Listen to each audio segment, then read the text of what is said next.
Oh no, Robo.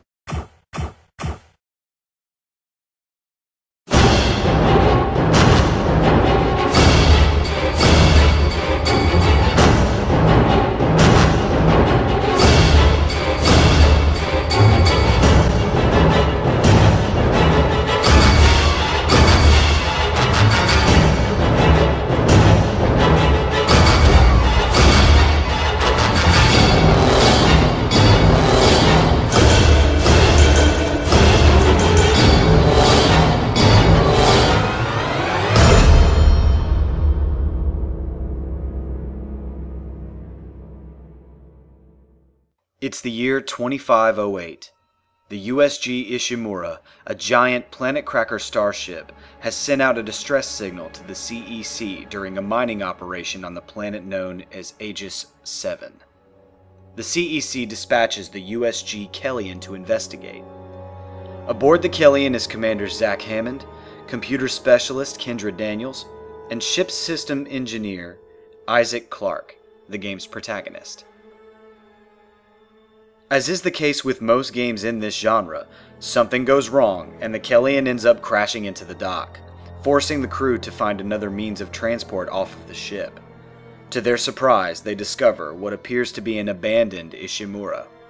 But before they can even begin to investigate, the horrible truth makes its presence known. The hell? I don't know, something's in the room with us. Jesus! Open fire! Open fire! Kendra, power! Kendra! Come on. Got it!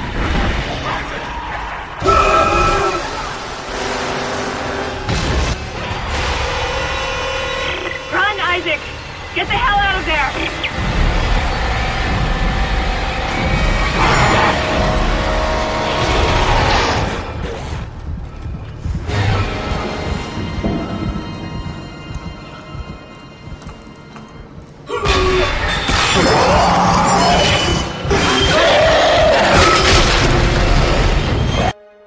From this point on, it's up to Isaac to find a way to repair the ship and get off of the Ishimura in one piece.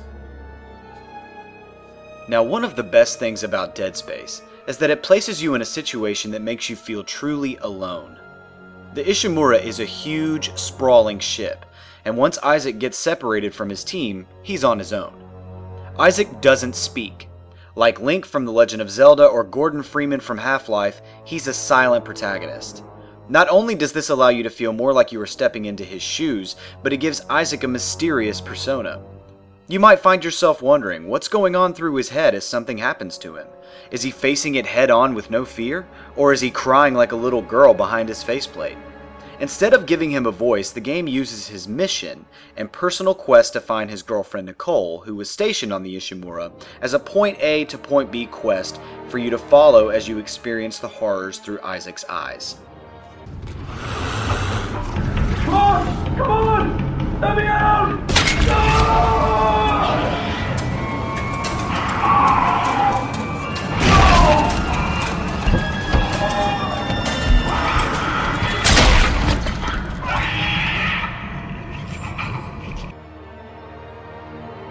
Isaac is controlled in a third-person perspective very similar to Gears of War. The HUD is an active display on Isaac's suit that can be pulled up to check inventory, objectives, check the map, and also to read various text logs found throughout the game. A health indicator is displayed on Isaac's suit as a sectioned spinal meter. There is also a small dial that displays his stasis energy. You'll have to keep a close eye on these as you could find yourself in a near-death situation in just about any room at any time. To take on the horrible threat that has taken over the Ishimura, the Necromorphs, Isaac will have to utilize various makeshift weapons. This is one of the aspects I love the most about the game. Isaac is an engineer trapped on a mining vessel. So instead of using military weaponry, he uses futuristic tools to dispatch his foes. Seeing as how most necromorphs require dismemberment to be put down for good, it's a gimmick that works incredibly well. Weapons can be upgraded by using nodes that can be purchased or found around the ship. Deciding which weapons to carry can become a tough decision when you have to choose which weapons deserve these upgrades. The plasma cutter is the first weapon that you'll find in the game, and it should never be ignored. With that, I'd also recommend the line gun, the plasma rifle, and the Ripper. Seriously, always get the Ripper. It's a gun that holds out a levitating buzzsaw blade that you can use to rip enemies apart.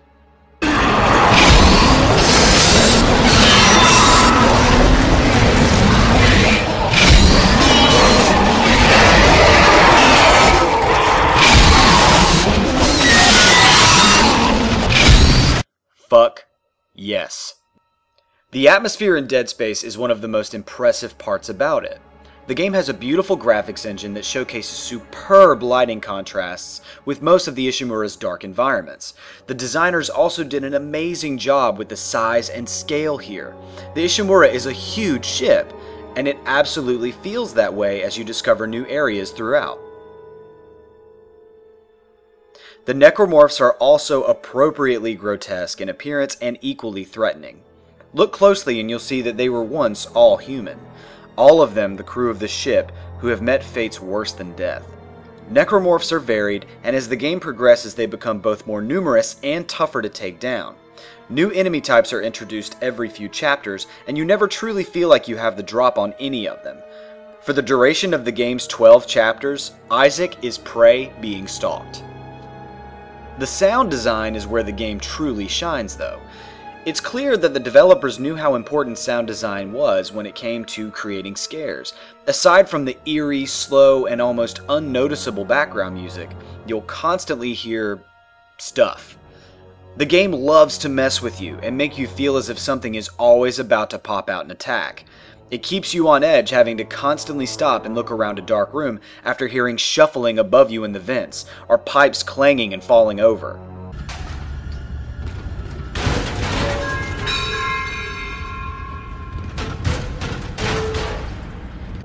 Traveling outside of the ship into space sounds equally eerie, as the subdued, muffled sounds create an ominous feeling.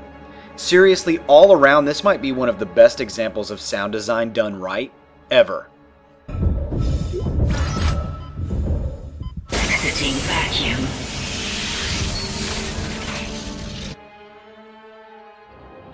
Okay, so you want to know a few other random things that I think about this game?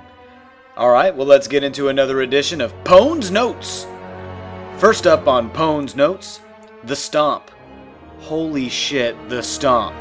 Not only is it one of the most effective ways of taking out downed enemies, but it's so powerful that it can crush boxes that aren't even on the floor. No quick turn. I'm 50-50 on this one. Having a quick turn allows you to either escape a bit more quickly or it helps you to face a pursuing enemy faster. Not having it does make the tension heavier, but it can be frustrating when enemies surround you. Which I guess I still kind of like, so again, 50-50 on that. The story. I'll keep it spoiler free here. The story is pretty great. Once you realize why what's happening is happening, the story becomes much deeper and more interesting. Add to that, maybe she's alive, but maybe she's dead and I'm losing my mind love story between Isaac and his girlfriend Nicole, and things get even more interesting. Pay attention to video and text logs that you find. It's worth it. The Stalker. Fuck this thing. It scares the shit out of me every time it shows up. You have to run and you can't directly kill it. It stalks you and never lets up. Of course that means I love it. So again, fuck the Stalker, but it's pretty awesome. Isaac's suit. It's upgradable and looks like futuristic medieval knight's armor. It's badass. To me, Dead Space is one of the best survival horror games of the last decade.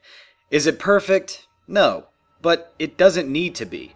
It's intense, it's scary, it does its job as a playable survival horror game that introduces an interesting setting and makes it all feel fresh. With that said, I give Dead Space a 9 out of 10. Be sure to check back soon for reviews for Dead Space 2 and 3. If you want to see a Let's Play of Dead Space, check the page later for those as well. This has been Pwnd from OhNoRobo. Please like, subscribe, and comment. Twinkle, twinkle, little star, how I wonder what you are.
subscribe, and watch more videos.